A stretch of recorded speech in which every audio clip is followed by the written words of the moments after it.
welcome to the Behavioural Investor. Today we've got a special guest, Nick McCullum. He's from the Passiv Investor Fund. So Nick, welcome. Could you just give us a little bit of background about yourself? Yeah, absolutely. First of all, I'd just like to say thanks for having me on the podcast. It's exciting to be here with you guys.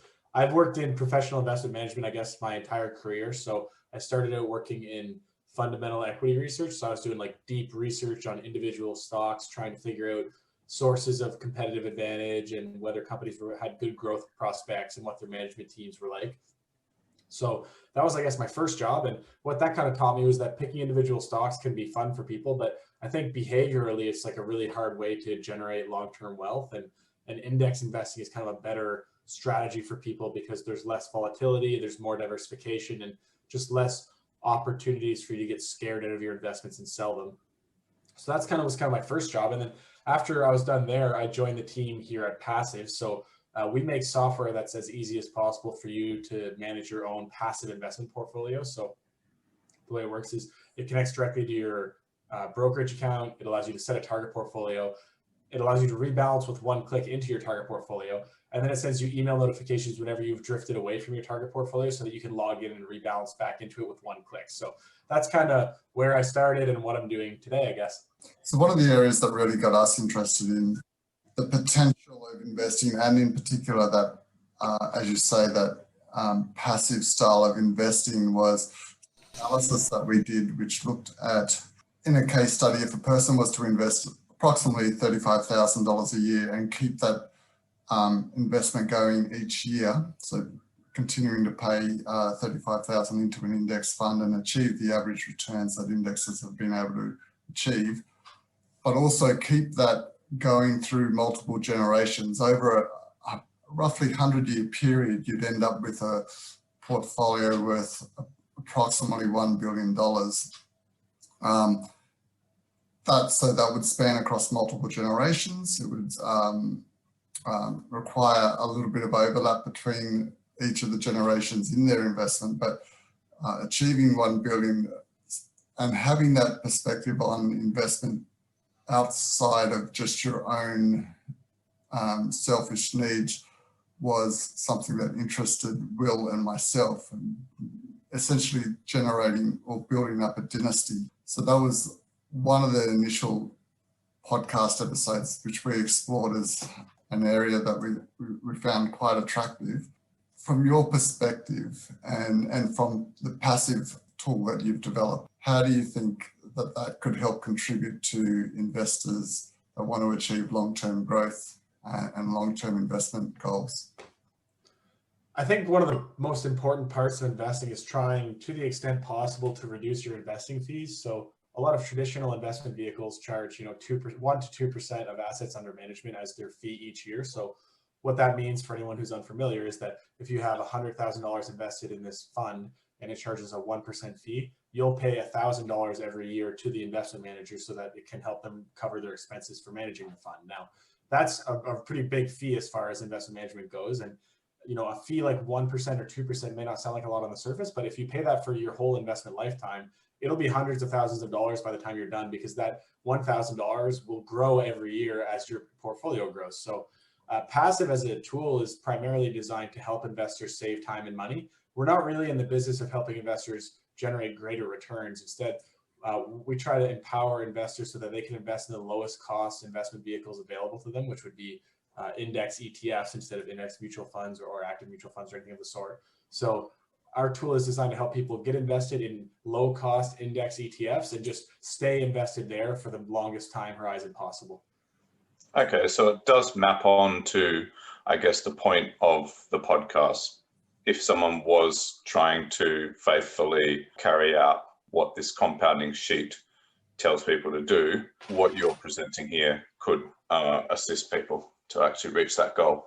So were you involved in founding Passiv? Did you say you recently joined? Yeah, so the story there is actually pretty interesting. Passiv was co-founded by two men, Brendan Wood and Brendan Lee Young. Brendan Wood kind of originally developed the prototype of the software to solve a real problem that he was having when managing his own investment portfolio. So he was trying to manage his own retirement account, he was trying to manage his wife's retirement account, and then he was also trying to manage 2 education savings accounts for his kids as well. And each of those accounts had a different target portfolio because they had different objectives. So for his kids, he wanted them to be mature in about 18 years after they were born. And for his retirement account, Brendan was pretty young when he first built Passiv. So he had, many decades before he needed to draw down his retirement portfolio. So each of those 4 accounts had different objectives and a different asset allocation because of that. So to keep track of all of this and to try to make sure that his portfolio was on track for the long run, he built a complicated spreadsheet where he would put in all of the account holdings and his contributions, and it would calculate what he needed to buy or sell to stay on track. And that did the trick, but it was insanely tedious and just really boring, and involved a lot of manual labor, a lot of manual Microsoft Excel work. So that was where the idea for Passiv came to be. Now, the reason, or I guess the way that I got involved in Passiv organization is that Brendan Wood, so the developer and founder who first built the initial prototype, he went to university on the same scholarship as I did, although a few years before at least. And we met kind of through the scholarship alumni network. I worked in finance and he worked in finance, so we always had a good rapport because of that. And then when the opportunity came for me to join the Passiv team in 2019, I kind of jumped at the opportunity because I was looking for a change and I was really excited about the product that they were building. We've all got some ridiculous spreadsheet that we labor over. I think most of us have probably thought, if only we could turn it into an app. So it's nice to hear that someone's successfully done that. All right, so we've heard then in your answer a little bit about what inspired the platform. So what is the thing that users can't do themselves due to behavioral factors specifically, which Passiv assists them to do? I would say the easiest way to describe that is to just say, stay the course. So Passiv, the whole idea of our platform is that you'll invest a certain amount of time upfront setting up your target portfolio and getting your, portfolio specifications all nailed down. And once that's done, your portfolio will essentially be on autopilot for the rest of your life. All that you have to tweak is rebalancing your portfolio from time to time, and then just modifying your contributions to that portfolio if you get raises or if you get pay decreases or lifestyle changes that require you to change how much you want to contribute to your investment accounts. So what we really enable people to do is invest with a really long-term time horizon and save time and money along the way. Have you read any analysis that shows that staying the course, as you say, achieves better outcomes than if you allow a certain portion of your portfolio just to keep its legs and keep growing? Do you know what I mean? So has there been any research done that you're aware of that shows that constant rebalancing of getting the investment portfolio to those certain limits or that certain balance that you want is more beneficial in terms of outcome than if you were to just set them up at the start and let them continue to grow as they would? Yeah, so basically the whole idea of you want to sell some of your winners to buy some of your losers over time and kind of stay. Yeah, that's basically what Passiv enables users to do. So the way that kind of rebalancing engine and the rebalancing calculations work is that we rely on a metric called portfolio accuracy. So that's just a measure that compares how close your actual portfolio is to your target portfolio. And when that portfolio accuracy number falls below another related metric that we call drift threshold. So when your portfolio accuracy is below your drift threshold, then you get an email that prompts you to log in and rebalance. So to just give you an example to help with the understanding of it, if your drift threshold is 90% and your portfolio accuracy falls below that 90% threshold, then you'll get an email that says, hey, your portfolio has drifted. It's time for you to log in and rebalance with one click. So we are big believers in the idea of rebalancing to stay the course over time. And that's kind of the mechanism that we enable our users to do it through. So it's a little bit similar to like a stop loss function in a brokerage firm. Yep. Okay. But you also have the upside as well. Yeah, I would say the difference between a stop loss, though, is that this trade doesn't actually get executed automatically. Instead, you get an email prompt that kind of prompts you to log in to do it yourself. So all the trades executed through the Passiv platform are still executed by the user. It's just we'll monitor your account and tell you when they need to get done. If people do want to use it, what fees and how would that work? What payment arrangement would happen? Yeah, so we wanted our fee structure to be like as simple and as easy to understand as possible because we recognize that transparency is not always something that's super present in the financial services industry. So to kind of fix that problem, our pricing is very simple. There's two different ways that you can use Passiv. There's a free version and a paid version. The free version is free, as its name implies, and that gives you access to a limited feature set within the Passiv app. The paid version is $99 a year, and that's just paid with your credit card. We don't take any fees out of your brokerage account or anything like that. It's just paid with your credit card, just like any other software product. How long has it been up and running for? Yeah, the initial prototype of Passiv was launched in April 2017. I think we incorporated in September of 2017. So we're coming up on 4 years now, which is an exciting milestone. Oh, great, great. And it's been going okay. Yeah, we're super happy. We're up to 17 members now, and more than 10,000 people use our software to manage their investment portfolios. That's impressive. So what do investors need to be conscious of if they do want to utilize the Passiv platform? For example, taxation implications, trading costs, due to frequency of resizing and things like that. I would say the main thing that investors need to kind of be aware of before they come to our website to use Passiv is that in order for you to use Passiv, you have to, I guess, be comfortable picking your own investments. So we don't recommend your investments for you, nor do we select your portfolio or anything like that. In order to use Passiv, you have to self-educate to the extent where you feel comfortable selecting your investments yourself. And then once you actually pick your investments, Passiv is like the best tool for you to actually manage your portfolio over time once you've already picked what you want to be invested in. Okay, so it doesn't come with any sort of cookie cut ETFs or portfolios for novice investors to try out. No, we're not in the business of giving financial advice, just from like a business model point of view. And also from where we're at in the regulated space, we're actually not permitted to give personalized financial advice. So you have to kind of do your own due diligence to use Passiv, yes. Looking at the compounding sheet that Ben introduced at the start, is there a Passiv product in particular that would help clients to reach $1 billion in 3 generations, if not faster? Yeah, I mean, I would say we're not super, like I said earlier, I guess we're not in the business of giving financial advice to people or like trying to increase people's returns. But I would say the main way that Passiv would help users get there is just by reducing their overall investment fees. So if you just think about the 1% fee mutual fund that I talked about earlier on $1 billion portfolio, that's $10 million a year. So it really adds up as the size of your portfolio grows. And one of the core benefits of using Passiv is that you can get invested in cheaper funds, save that money, and get it added to your investment portfolio over time. Can you say that last sentence again or expand a bit more? Yeah, so all that money that you save on investment fees over time is money that you get to keep, and it compounds over time. So if you save $500 one year, that $500 will grow because of the returns of the fund that you're invested in. Yeah, I see what you mean. And yeah, $10 million is $10 million regardless if you already have $1 billion. Imagine having that extra to compound. Yeah, it always seems a bit impudent and crazy to talk about this number, but it's mathematically possible, and that's the basis for this podcast. Okay, so note that the sheet takes into account sequence risk, recognizing that it's a non-ergodic system, as pointed out by Lee Coldwell, who was the last interview that we had in the first season.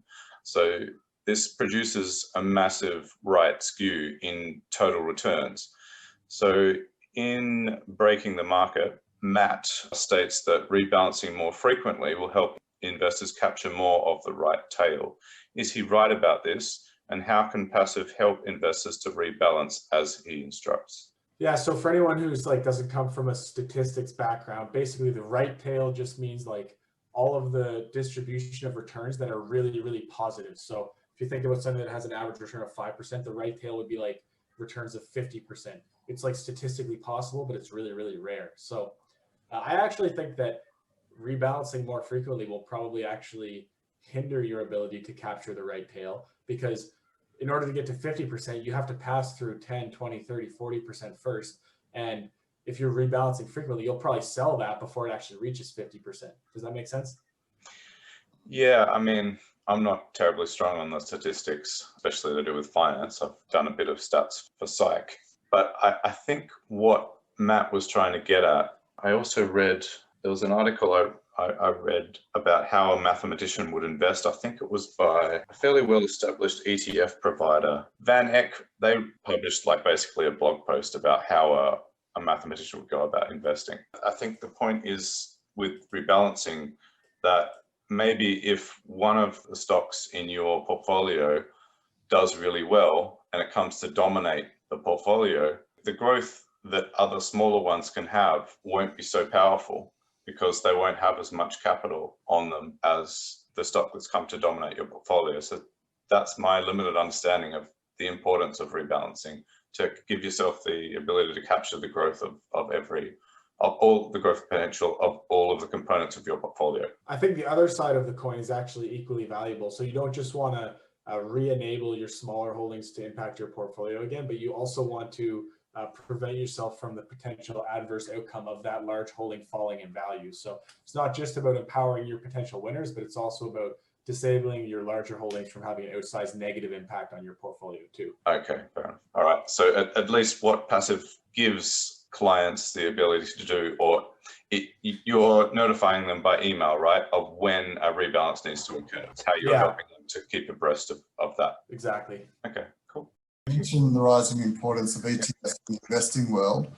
How do they assist investors to maintain a profitable temperament? Yeah, I think ETFs in general have had a number of benefits for self-directed investors. One of the most notable ones, which we already talked about, is just lower overall investment fees. So ETFs compared to mutual funds or other investment vehicles are just a lot cheaper. And all that money that investors save on fees just goes right into their pocket as improved investment returns. So that's kind of one obvious thing.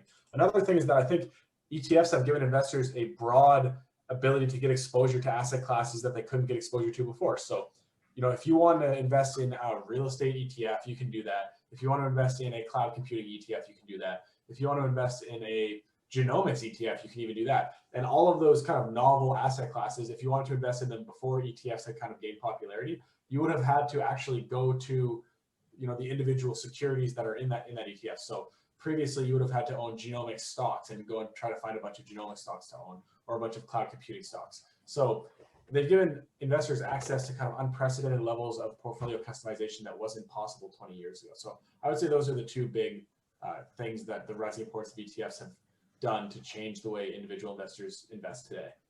ETFs are interesting because I was reading something the other day that there's actually, at some point in time in the last year or two, there was more ETFs going around than there are actual stocks on the general stock exchange. And it just shows how popular that they are. A lot of them are, I think, potentially closing down as well, though. So it is evolving, that market of ETFs. Yeah, I think in order to run like a profitable ETF, you kind of have to crack through some kind of minimum assets under management threshold, which I think kind of ranges from like $20 to $50 million of assets under management, depending on what your fee structure is and a number of other things. So I do think a lot of ETFs kind of launch, and then the ETF issuers, they will just double down on the winners, close down the losers, and just focus all the money on marketing the winning ETFs. So there's a bit of like spray and pray launch mentality from ETF issuers in that sense.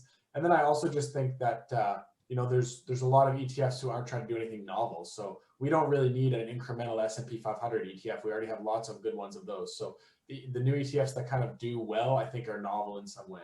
Have you heard of the Freedom one? It's basically looking at countries where they have policies that make it easy to do business, but also where people are treated, they have more freedoms and rights. Yeah, so that fund is actually, the two people who run it are people I know. It's a really interesting ETF, and super kind of, it's a great example of kind of that concept I explained earlier of how ETFs are giving people new exposure to asset classes that they didn't have exposure to in the past. And it also kind of shows, to go back to your point from earlier, Ben, about how there's more ETFs than there are individual stocks now. Some people point at that and they say like, oh, that shows some market perversion, or that shows that there's problems in the market today. And I actually don't think I agree with that, because if you think about anytime you have to collect together a permutation of items from a list and combine them into a new thing, there will always be more ways to combine them than there are actual things. One kind of easy to understand example of that would be like, if you go to your pantry where all of your cooking ingredients are, you will always be able to find more recipes for your pantry than there are individual items in your pantry, because there's so many different ways to combine them and mix and match them. So ETFs are like the recipe, and stocks are like the ingredients for that recipe. There will always be more ways to combine stocks into ETFs than there are ways to just buy one stock. So I don't really think that's anything to be concerned about. I really like that analogy. Yeah, bring a little bit of culinary description into the investing world. You're interested in discussing the future of wealth management. Could you discuss the behavioral aspects of that? Yeah, so I think kind of with the way that the online brokerage space is evolving and how the behavior of individual investors has changed over time, it's never been easier to be like a DIY investor. You can open up an online brokerage account and get started yourself.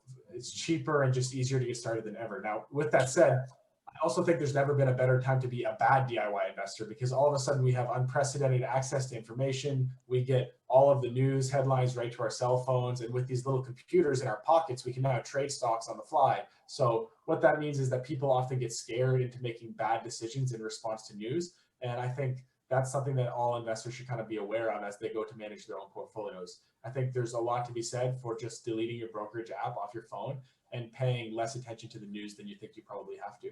Wise words. Okay, so how is the increasing role of technology in the investment management industry specifically leveraging or assisting with behavior or temperament limitations of humans? I think a big thing, to go back to a theme that I've talked about, the more technology gets used in the wealth management industry, the cheaper the whole industry gets for the end consumers, which are the investors. So ETFs are one obvious example. They're kind of have more technology just built into them definitionally because they were launched so much later than mutual funds, where I think a lot of mutual fund back offices are probably like pushing a lot of paper and like, still using fax machines. So ETFs just like structurally will always be cheaper. And that's largely because of technology.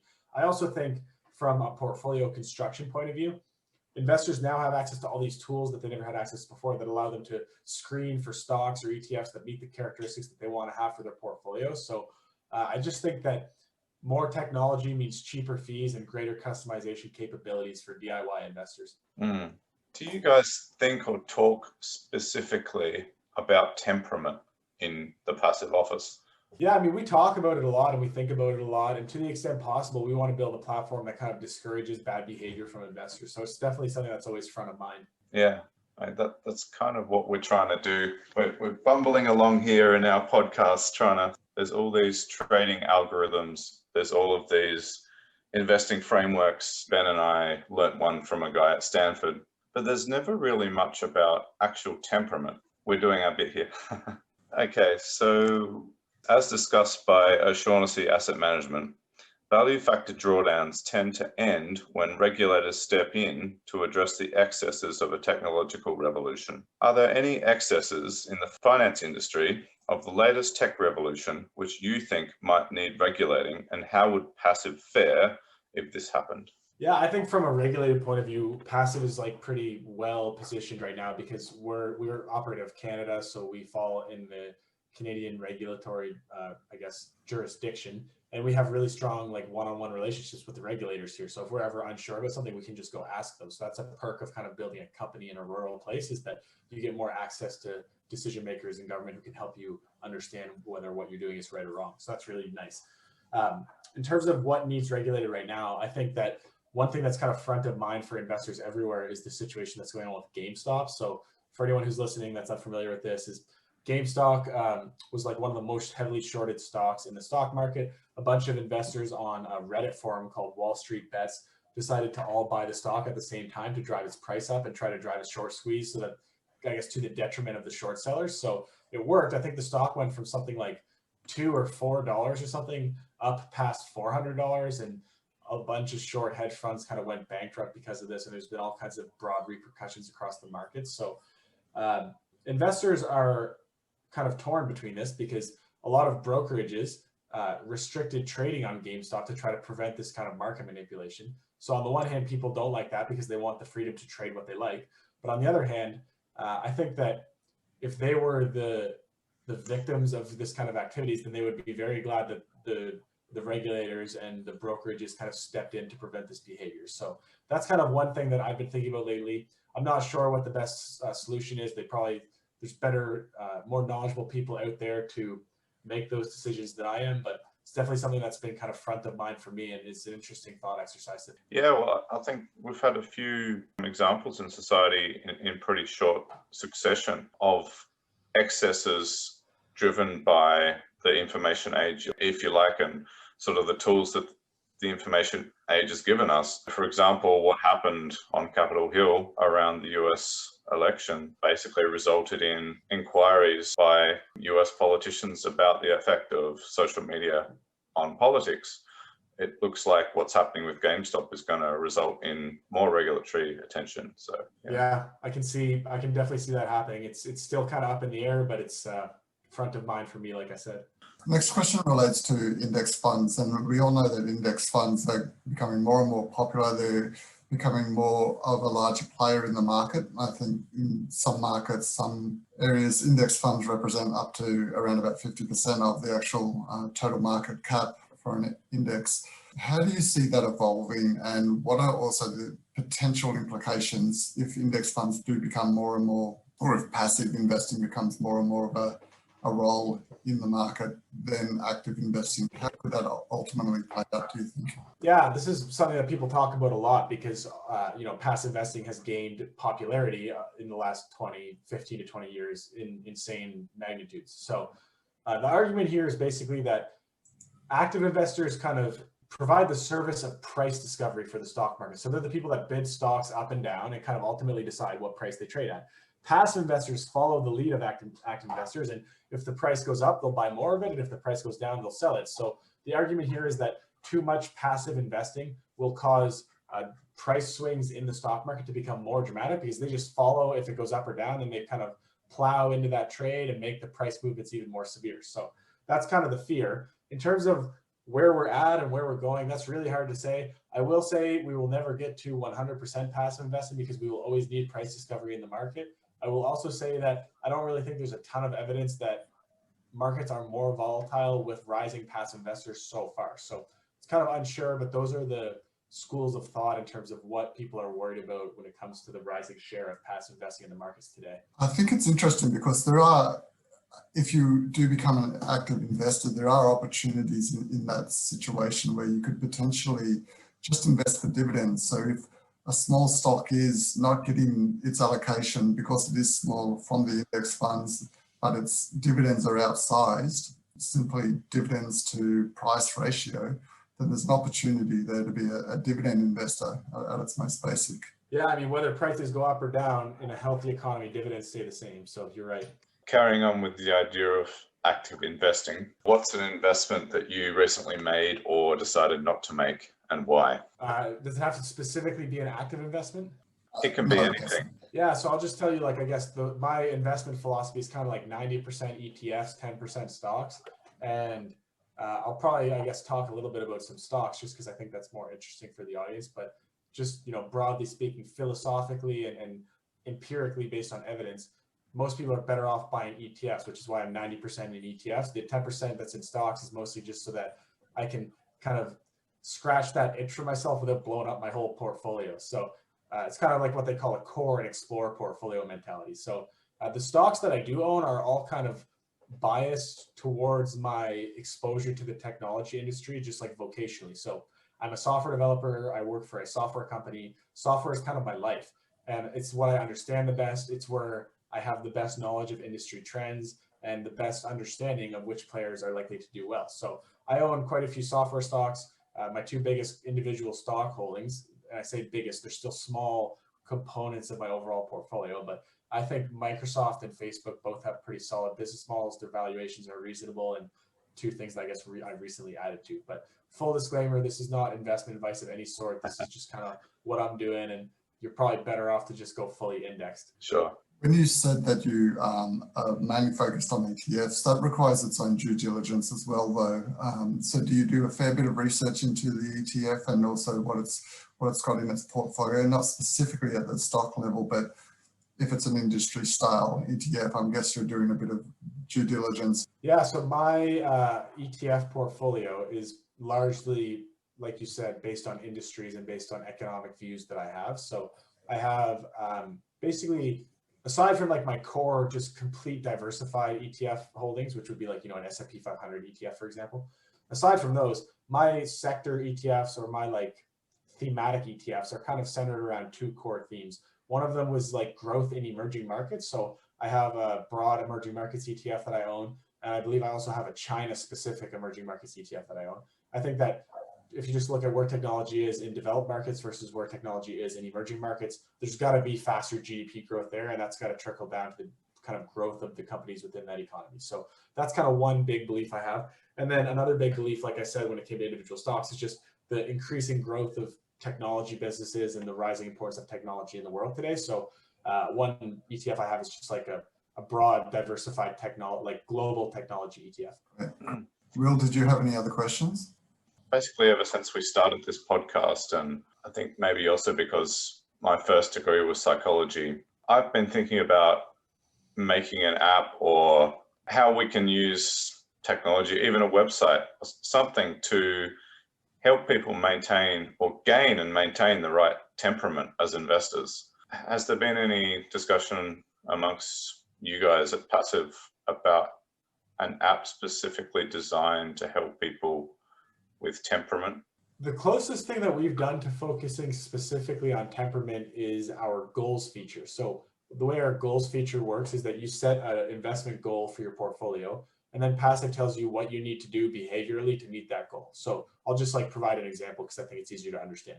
You could set the goal of saying, I want to have $1 million by the time I'm 50. Now, Passiv will tell you, you can either select what rate of return you want to get, or you can select what contributions you want to make to your portfolio, and we will kind of assign you an average rate of return. And once that's done, Passiv will kind of calculate the other number for you. So you might say, I want to have $1 million when I'm 50, and I want to contribute $2,000 a month, and we will calculate, here's how much return you need to get every year to achieve that. Or alternatively, you might say, I want $1 million when I'm 50, and I think I'm going to return 6% a year. How much do I need to contribute? And we'll calculate that for you as well. Once you actually set your goal and save it, you have kind of a dashboard that will show you your progress towards that goal over time. Great. So it's prompting, the behavior that it prompts is repetitive financial contributions, and it tracks those having occurred. Yeah, exactly. And you can do, monthly contributions, bi-weekly, weekly, whatever's easiest for you. Yeah. Okay. And obviously you can't be blamed for this because it's a financial app. So it's all about tracking financial performance for you. But what about, you could ask the person how they're feeling? Oh, in terms of actually getting like some emotional connection. Yeah. Honestly, I'm just brainstorming. It's the first time we've had a software developer on, and I've been wanting to basically develop this app myself. So I'm taking the opportunity to talk with you. Right? But like, how would a software development team approach the quote from Warren Buffett that everyone talks about, how it doesn't matter how intelligent you are, once you've got 120 IQ, having more isn't going to make you a better investor. You've got to have temperament. So what would a software development team do to produce an app to have optimal investor temperament? Yeah, so we've actually joked about making an app called Passiv Hardcore, or Passiv, strict version of Passiv, or something like that. And what that app would have was, you don't actually see any of your holdings in your portfolio. You don't see what your gains or losses are, and you don't see your performance. All that you see is your portfolio accuracy and whether or not you need to rebalance. So instead of logging in and seeing like all this red when the market's going down or something, you would just log in and you just can see whether or not you need to rebalance. You don't even see your account values or anything. Perfect. So what you're doing is you're removing the prompts that people get, for example, through their excessive engagement with these apps, like Robinhood with all of its confetti, or the news, which is basically biased towards generating fear, because that's another way to have people engage. So you're talking about there removing these prompts that cause engagement, if you like. Yeah, I mean, I think in a lot of senses, the least amount of engagement you can have in an investing app, the better the investor is. Maybe not the better the platform is, but maybe it's better for the investor. So that's kind of what we're trying to achieve. Yeah, we're at a key issue here, aren't we? I think it isn't the story that's going around about Facebook, basically, that the reason it's such a good business is it's a whole bunch of engagement hacks. It's essentially an attention harvester. Yeah, I mean, Facebook's growth hacking team is kind of known for being insanely focused on driving engagement. So I think you're probably right, yeah. And I guess what would be great is if there could be a successful software development company in the finance space that doesn't depend on achieving 100% engagement at all costs, including its clients' lack of sleep, but still is able to make money and perform the service of causing people's wealth to increase. Exactly. That's exactly what we're trying to achieve. Okay. Yeah, that's great to hear. All right. Well, if that's all you wanted to cover. Not at all. I've got more questions. I feel like we're just getting started. I was going to give Nick the opportunity just to say how people can get access to Passiv and how they can find him or get in touch if need be. Yeah, so our website is passiv.com. That's passiv.com. There's no E on the end of passive. And if you want, have specific product questions, or if you'd like to get a demo, just send me a direct email. My email is nick.mccullum@passiv.com. Great. And you're on Twitter too, right? Yeah, I'm on Twitter. My handle's Nick J. McCullum, and our company handle is @PassiveTeam. Cool. Good stuff. Thanks again for having me on, guys.